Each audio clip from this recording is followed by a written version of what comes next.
Friends, welcome to our channel. இன்றைக்கி என்ன lunch ரெசிபின்னு பார்ப்போமா? இன்றைக்கி நான் காலிஃப்ளவர் குழம்பும் கேரட் பீன்ஸ் பொரியலும் தான் பண்ண போகிறேன். வாங்க எப்படி செய்கிறதுன்னு பார்க்கலாம். ஃபஸ்ட்டு அதுக்கு நான் காலிஃப்ளவரை சுடுதண்ணியில் போட்டு எடுத்து வச்சுக்கிட்டேன். ஸோ அதில் இருக்கிற புழு பூச்சிலாம் செத்து போயிடும். இன்னொரு சைடில் நான் பொரியல் பண்ண ஸ்டார்ட் பண்ணிட்டேன். அதுக்கு ஒரு கடாயில் எண்ணெய் விட்டு எண்ணெய் காஞ்சி வந்ததும் கடுகு போட்டுக்கிறேன். கடுகு பொரிஞ்சதும் அதில் தேவையான அளவு உளுத்தம்பருப்பு, கடலைப்பருப்பு ஆட் பண்ணிக்கிறேன். ஸோ இது ரெண்டும் நல்லா ஒரு ப்ரௌனிஷ் கலர் வந்ததும் நான் ஒரு பெரிய வெங்காயம் கட் பண்ணி வச்சுருக்கேன். அதை இது கூட ஆட் பண்ணிக்கிறேன். பெரிய வெங்காயம் ஆட் பண்ண உடனே கொஞ்சம் சால்ட் ஆட் பண்ணிக்கிறேன். ஏன்னா நமக்கு சீக்கிரமாக வெங்காயம் வதங்கி வரதுக்காக. ஸோ நான் சால்ட் ஆட் பண்ணிக்கிட்டு நல்லா வதக்கி விடுறேன். ஒரு 2 மினிட்ஸ்க்கு அப்புறமா இது கூட நான் சாப் பண்ணி வச்சுருக்கிற பீன்ஸ் அண்ட் கேரட் ஆட் பண்ணிக்க போகிறேன். ஸோ உங்களுக்கு என்ன சைஸஸில் வேணுமோ அந்த மாதிரி கட் பண்ணி போட்டுக்கோங்க. எனக்கு கொஞ்சம் ஃபைனாக இருந்தால் தான் பிடிக்கும். அதனால் குட்டி குட்டியாக கட் பண்ணி நான் ஆட் பண்ணியிருக்கேன். ஸோ ஆட் பண்ணிவிட்டு ஒரு 5 to 7 மினிட்ஸ் நல்லா அந்த ஹீட்லேயே கிளறி விடுறேன். ஸோ கொஞ்சம் பாதி அளவுக்கு அது வெந்து வந்துடும். அதுக்கப்புறமா கொஞ்சமாக தண்ணி விட்டு ஹை ஃப்ளேமில் வச்சேன்னா ஒரு 5 மினிட்ஸில் காய் எல்லாமே நல்லா வெந்துடும். ஸோ இந்த ஸ்டேஜில் நீங்கள் உங்களுக்கு தேவையான காரம் ஆட் பண்ணிக்கலாம். லைக் உங்களுக்கு மிளகாய்த்தூள், மல்லித்தூள் என்ன வேணுமோ அதை ஆட் பண்ணிக்கலாம். எனக்கு மிளகாய்த்தூள் மட்டும் ஆட் பண்ண தான் பிடிக்கும். ஸோ நான் இன்றைக்கி மிளகாய்த்தூள் மட்டும் இதில் ஆட் பண்ணியிருக்கேன். ஆட் பண்ணி நல்லா எல்லாத்தையும் கலந்து விட்டுடுறேன். ஒரு 5 மினிட்ஸ் இதே போல் நல்லா வதக்கி விட்டோன்னா நம்மளோட பொரியல் ரெடி. இதில் லாஸ்ட்டாக கொஞ்சம் தேங்காய் நான் துருவி போட்டிருக்கேன். அதை வீடியோ எடுக்க மறந்துட்டேன். அதையும் ஆட் பண்ணிங்கன்னா தேங்காய் நமக்கு நல்ல ஒரு ஃப்ளேவர் கொடுக்கும்.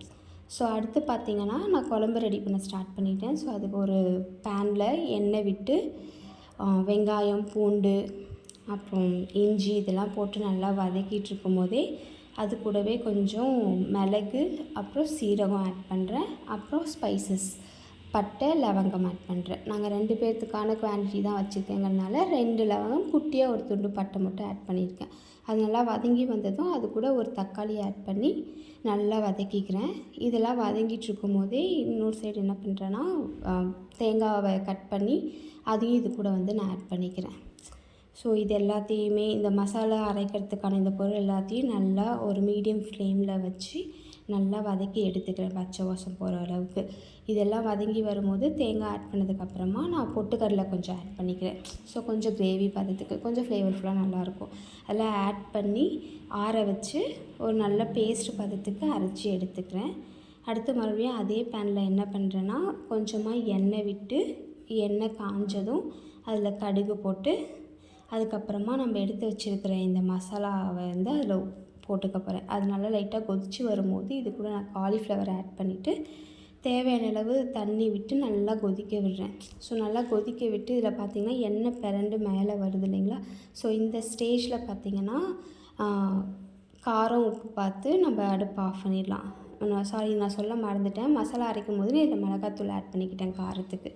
ஸோ இதில் உப்பு காரம் பார்த்து ஆஃப் பண்ணிட்டிங்கன்னா குழம்பு ரெடி. ஸோ இன்றைக்கான லன்ச் ரெசிபி என்னென்னு பார்த்தீங்கன்னா பீன்ஸ் கேரட் பொரியல், காலிஃப்ளவர் குழம்பு, சாதம், மார்னிங்க்கு ராகி தோசை ஊற்றிருக்கோம். இதெல்லாம் வச்சு தான் இன்றைக்கி லன்ச் முடிச்சாச்சு. தேங்க்யூ ஃபார் வாட்சிங். ட்ரை பண்ணி பார்த்துட்டு எப்படி இருந்துச்சுன்னு சொல்லுங்கள்.